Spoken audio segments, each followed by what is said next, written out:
Dev, I'm going to start with you because obviously the weekend was the culmination of I don't want to use the word journey too often in this conversation, but for you, it's something that started a really long time ago. But what about this period of results? Because I think that's what we want to get into. But when did you decide, right, I need to do more. I need to make myself better?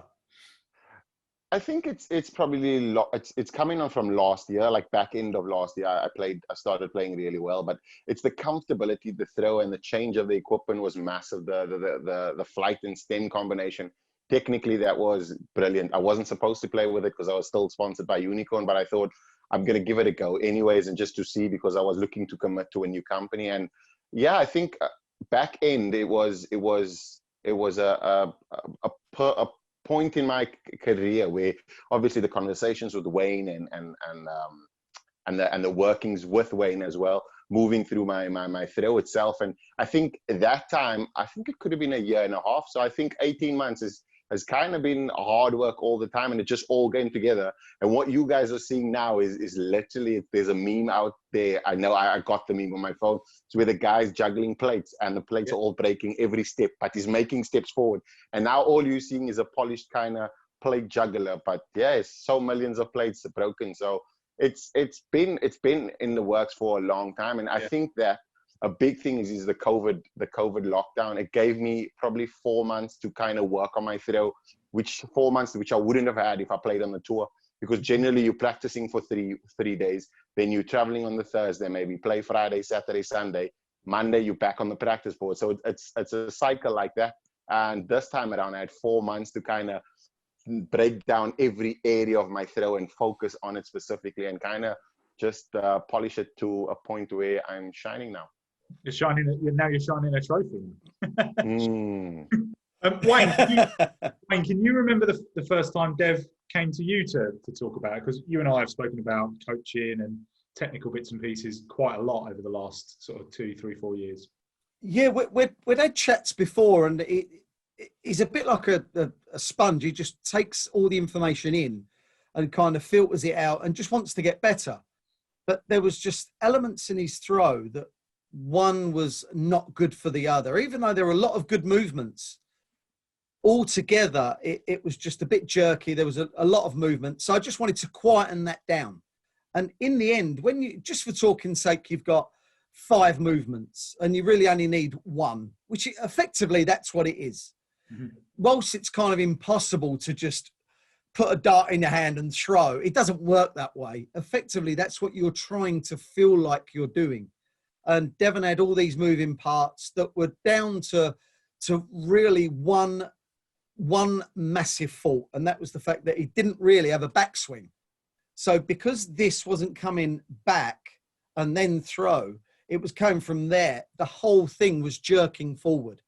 Now, of course, you can say to Devon then or anyone then, right, just bring that back and keep everything quiet. It doesn't work that way, because now the head's still going back because it's routine. The back foot's still coming back off the ground because it's routine. You're getting up on your tiptoes because it's routine. The body's doing all sorts because it's routine.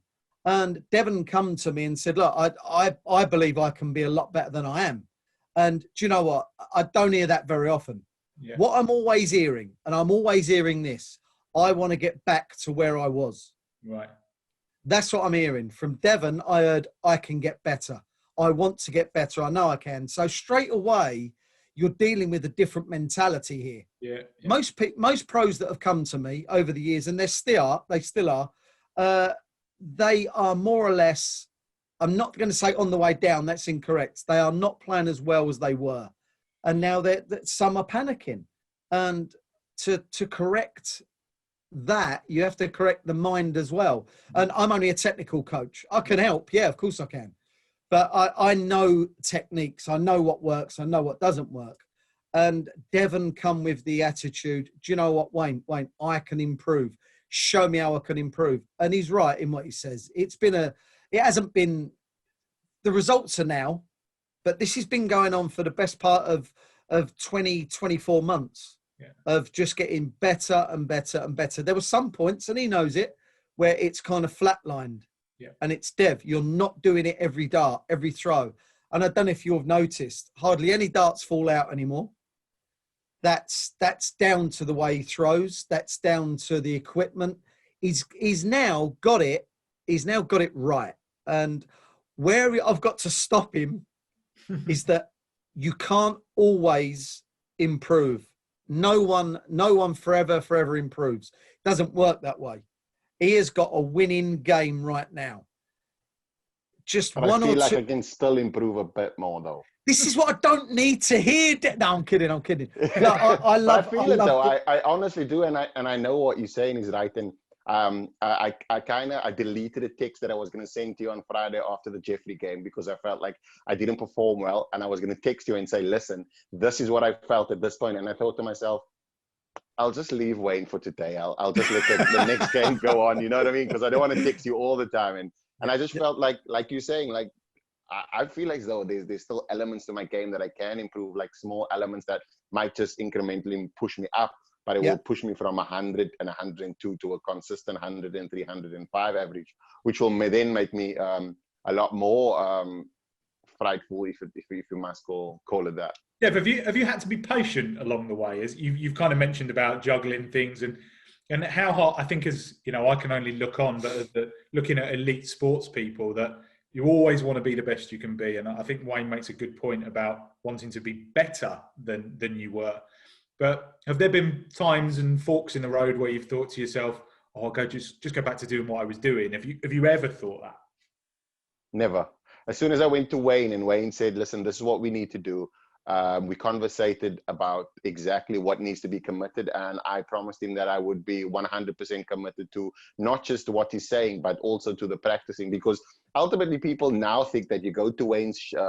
I'm not going to call it shed. It's his practice. It's changed now. It's changed. It's bigger and better. It's an office. He's earning a lot of money. That's why. Because when I went to the shed, I practiced in the shed. You know, like if you were to go like to a Miyagi or like a Bruce Lee, like a sensei. I went into the cave. Everybody's going now to this hotel kind of setup where I came in. I had to wipe my feet. You know what I mean? At the door, and there was a little bench about my bum was too big to fit on the bench, and you know what I mean. You've got a big bum. You've got a big bum. But yeah, it was one of those things where I went there and I said, "Listen, I'm gonna commit," and he said that only come to me if you're gonna commit. And yeah, that was it. I knew that if I, like he said, the mentality and it's a big thing. Once you go to Wayne, it's great if he gives you all the information, but you're going to still have to work. I mean, it's not like you walk in there and he throws water on your head and he baptizes you and you leave and you turn into the superstar that you want to be. You have to put the hours in on yourself. So yeah, I mean, he's literally the recipe book. You have to still buy the ingredients and cook it. Oh, look at this. No one does an analogy quite like him. I love it. Spot on though. He's right. Wayne, how you said you've spoken to a few people before and players are still coming to you. How much do you need complete buy-in to make it work? Because I've had conversations with you, and not all of them are sort of on the record, but some guys just can't take it for whatever reason, maybe no fault of their own. How much do you need what you've had from Dev, which is to sort of completely buy into what you're trying to do and be patient? Yeah, well, it's odd that you should say that. Of all the things that I kind of said to Devon about we need to do this, do that, of all the things, it was kind of, you need to have patience. Do not be impatient. And do you know what? That was 100% from him. But what I've noticed throughout all the people I've tried to help, most of the players, it's not impatience. It's like Devon said, they come to me and they expect to walk out better. They expect that. And it doesn't work that way. Yeah. It just doesn't work that way. You need to practice what I've told you that will improve you, and they have to buy into it. What I never ever do, and I wouldn't do this to someone that's just picked up a dart. I wouldn't do it to a world champion. Is that I wouldn't tell them to add or take away a movement that is basically their fundamental movement. Just for talking's sake, a player like John Henderson was to come to me. The last thing I would do was to say, mate, you have got to stop rocking. Yeah. You've got to stop, because it wouldn't work. Yeah. It wouldn't work. But what they have to do, every player has to think, right, he's telling me this because he knows the fault with my game. He's telling me this because he wants me to get better. Look, every time I have a success story, it makes me better. Yeah. I just give Devon the information, and he was the one that was running with it.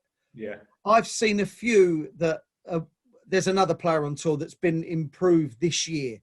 Doesn't want me to mention his. That's fine. And the reason they don't want me to mention her name is going back to, it's still seen as a weakness. Yeah.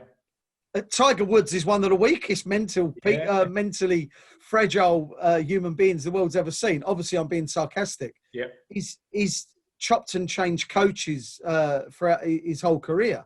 But he needs a coach. And we have come to the point in darts now where I'm not saying that, of course, I'm not the sole reason, but I'm a part of the reason why Devon is now one of the world's best dart players. And he's going to go up the rankings, because you can't play this well and win and stagnate at, say, outside the 50s. It's not going to happen. But I need total I need total commitment from the players that are coming to me. There's no point in walking away. And I say this to everyone. Don't walk away out of here, which is now a lot better, Dev. It's now not a shed. Don't stumble out of here. Don't stumble out of here. Yeah, that's right. That's right. I need them to walk out of my school of darts with the belief that what I've told them is the right thing. And that's all I can do. Whether they practice what I've preached, it's entirely up to them, but I would suggest that they do. Look at his smile. Look. I love it. I'm going to tell you this, though. A big thing, like you're saying now, and I can tell you from a player's perspective, I mean, you request, it's not a lot that you request as well. It's just that a lot of players are stubborn, and mentally they think that, like you say, also they know their own game.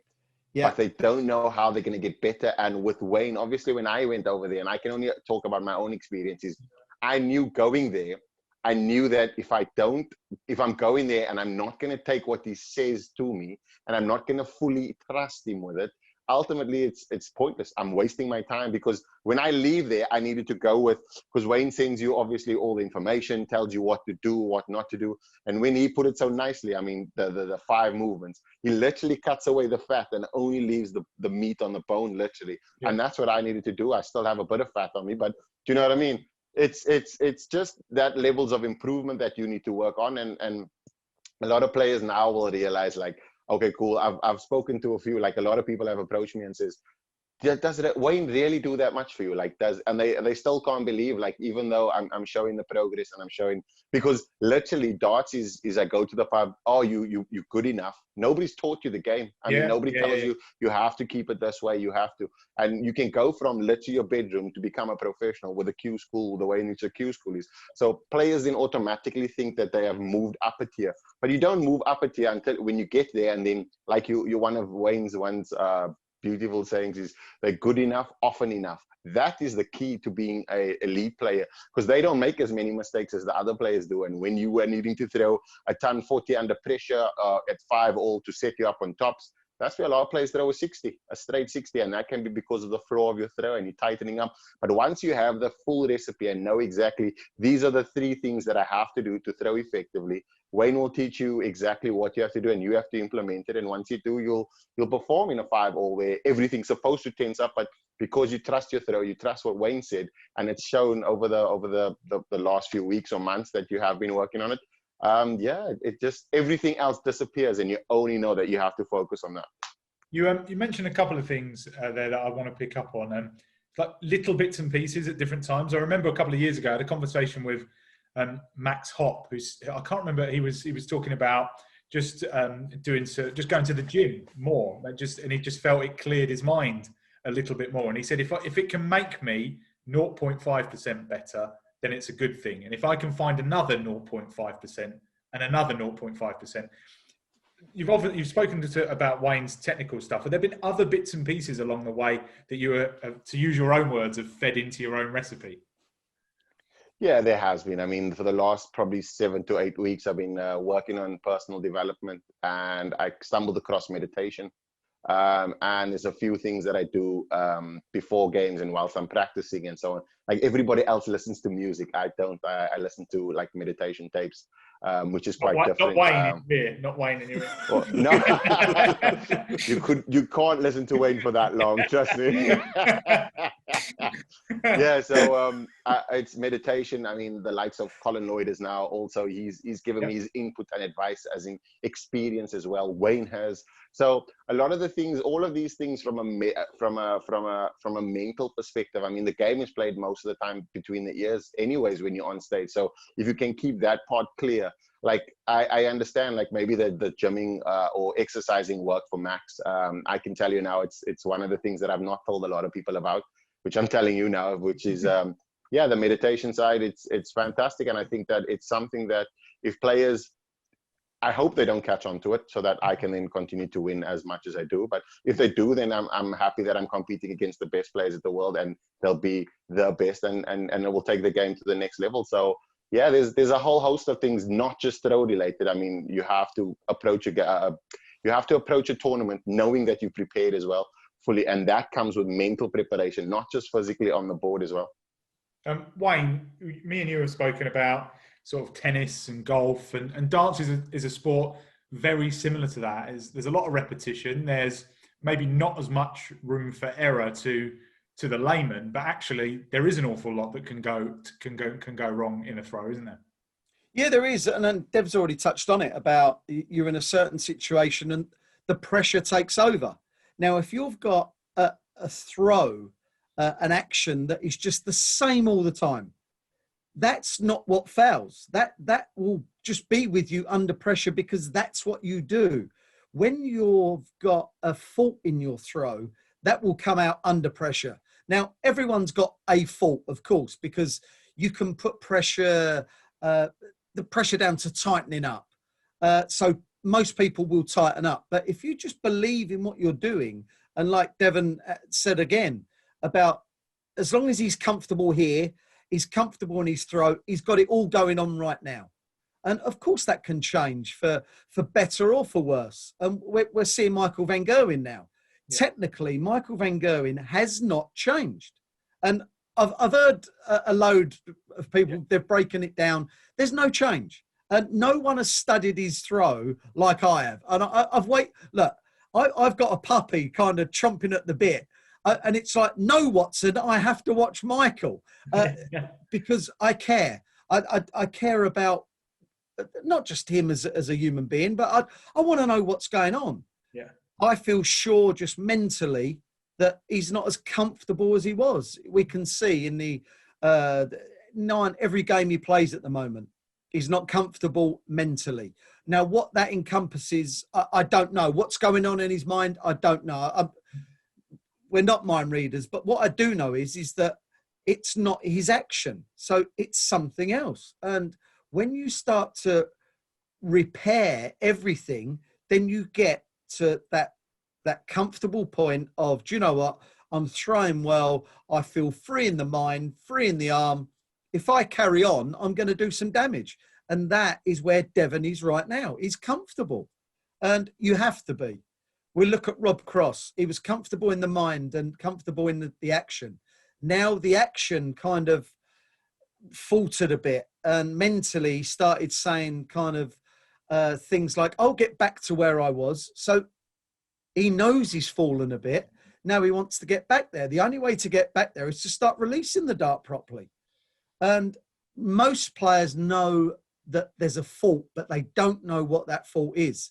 That's where I come in because I study it more than they do.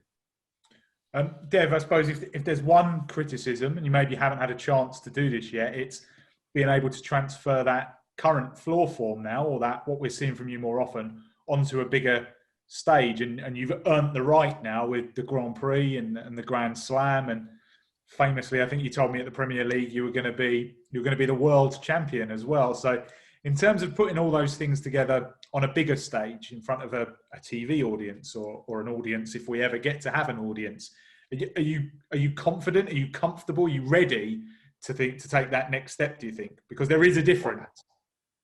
No doubt. I think the difference comes from winning legs and trying to defend legs. And myself and Wayne have spoken like in depth about that. And it's one part of my game that I've focused on as well. Because getting to the winning leg is great, but winning the game is it takes another kind of mentality. Because you like I faulted in the Go and Prize final, and all through that day I was executing. But when it came to the champion winning leg, that is where I went a bit like I approached it in a different mindset. And like we were saying earlier, so mindset is everything. And obviously if you look at my games now against Gerwin Price when it was 5-1 up, I just thought that if I throw 180 every leg and I get to my finishing before he's not going to have a chance. There was the one leg where he missed the 82, and obviously he was quite worried about how I was throwing because these double tops nearly went over the building.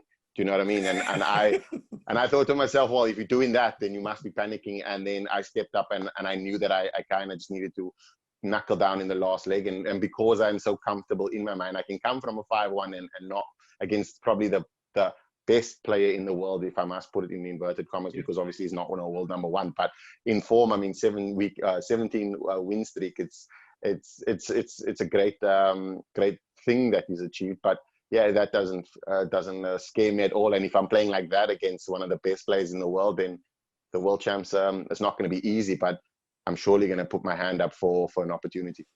Do targets like that now become realistic for you? Obviously, you know, not being seeded, it always makes a draw harder. But is it fair to say you don't fear anyone now? You've beaten Gerwin, you've had a really good record against Michael van Gerwen as well in the recent floor tournaments and things like that. Do you think, I don't care who I play? Is that how good you feel about your game? Paul, it's always been like that. I've never ever feared who I play. If I ever go to a world champs, whether if you have my first round interview, I'll always tell you that I'm feeling positive, because when I leave the room, I'm feeling 100% positive. The one thing that I struggled with over the years was taking the form year and bringing it and transferring it over. Because when I got there, I wasn't comfortable. Like Wayne was saying, in mind, you always feel like there's a fault and there's something. Now I know that everything is 100%. So you get in the full Devon Petersen now. And when I get there, I'm fully focused on doing a job. Or the only way I get beat is if I become complacent or the other player plays well. And then that is where you hold up your hand and say, can only shake up guys. And you're not going to be unbeatable in this game because everybody's susceptible to a lose. I mean, one small mistake can cost you. But yeah, if you're talking about having the belief, I've always had the belief. I knew that I had the game. That's the reason why I went to Wayne and I committed to kind of saying, listen, I know I can be better.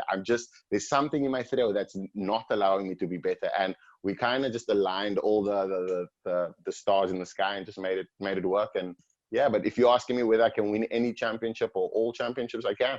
I just think that turning up there and having a clear mind and preparing well, and everybody knows now that I can win and how I'm performing. So that also adds on, because they know that the performances is when I get to the stage, it's going to be, they're going to need to perform as well. And if you're not playing your A game, Devon will punish you. So I kind of have that little Michael van Gerwen-esque or Taylor-esque kind of, I'm not saying I'm that great as yet, but I'm saying like that kind of feeling, because I know when I used to play players that are in form, you're automatically thinking that before you play them. So I know that they're thinking that as well. Yeah, Paul, that's the difference now, Paul. The difference between the players' perception of Devon has completely changed. Him saying a year ago, I can be world champ, they would have been saying, but you've won nothing. Yeah. You've not shown any winning form whatsoever. Well, that's now gone. They know that he can compete with the very best when they're playing near their very best. So they've changed. Devon's changed because he's won. And it was, I go back to the game against Gerwin Price. It was 5-1 down against the world's best player right now. If you do it against someone else, it can lose a bit of credibility. He lost absolutely, or he just gained more credibility, did Devon. And they know he can win. He knows he can win. It just happens to be a different tournament, whether it be the Grand Prix, the Grand Slam, the Worlds, whatever it may be, it doesn't matter.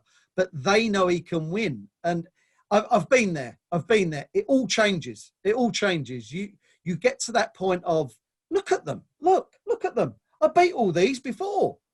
And they know you've beaten them before. They know that. And they also know that when someone's really on form, it's like, he must fancy his chances. I've done it. I've walked into Premier League evenings when I used to play, and whoever I'll be playing, say it'd be James Wade, he might have come off the back of a big win, and it's like, he fancies beating me. Look at him, look. And I'm just putting it there. I don't know how he's feeling on that night, but I'm already making him out that I'm nothing. This will happen, and it changes so quickly, and it's changed for the better in Dev's case. It's fantastic. And final question, Dev. That win at the weekend, how much did it mean? How much did it owe to the changes that you made? And I suppose most significantly, how much does it give you that confidence to go on to another level? I think firstly, I always had the confidence. I always had that self-belief. So me getting to that championship leg, for example, and winning, taking the next step to becoming a champion and being Africa's first title winner. I mean, that's been done here so many times. You know how many times I threw the world championship dart, that final that you got tops left or 32, and in your head you're playing all the scenarios and all of those things. So that leg has been played so many times. The one thing that I can say is the when I've lost the Gerwin Prize is probably the best loss in my entire career, because I realized that at that point in time, you are not the finished article. I didn't think that I was, but I knew at that loss, I had a weakness, and I could, because of obviously Wayne's advice and discussions and making sure that everything's clear in the mind, I could identify what the loss is, because I knew coming off from that board, it wasn't going to be the last time that I play in a final, and it's not the last time that I'm going to have an opportunity to win a tournament. So it probably speaks a lot of the confidence that I have now. So it's the win itself is massive, and not just for me though. On a personal level, it is. I mean, it's great because all of these things are ticked in a box of your career, and your career is kind of seen by everybody in a sense. So everybody values who you are in a sense, because before I didn't win anything, but I'm saying all of these things like Wayne just alluded to. But now you're saying stuff, and now people are listening, because it's now like, oh no, he has won, so he has now, like, his feet is under the table. But what you have to understand is that the wins that I achieve it has a ripple effect in Africa, and that is a massive thing. For me, ultimately, having to be the only player to represent Africa on the Pro Tour is massive for me, and I carry the continent on my back, and all I just want to do is inspire kids, obviously, and adults as well, currently playing, to do better, because they know that I come from a background that's just Mitchell's playing. It's not anything lavish. It's not massive. You don't have darts is a layman sport, and anybody can do it. It just takes time, dedication, and obviously Wayne Mardle.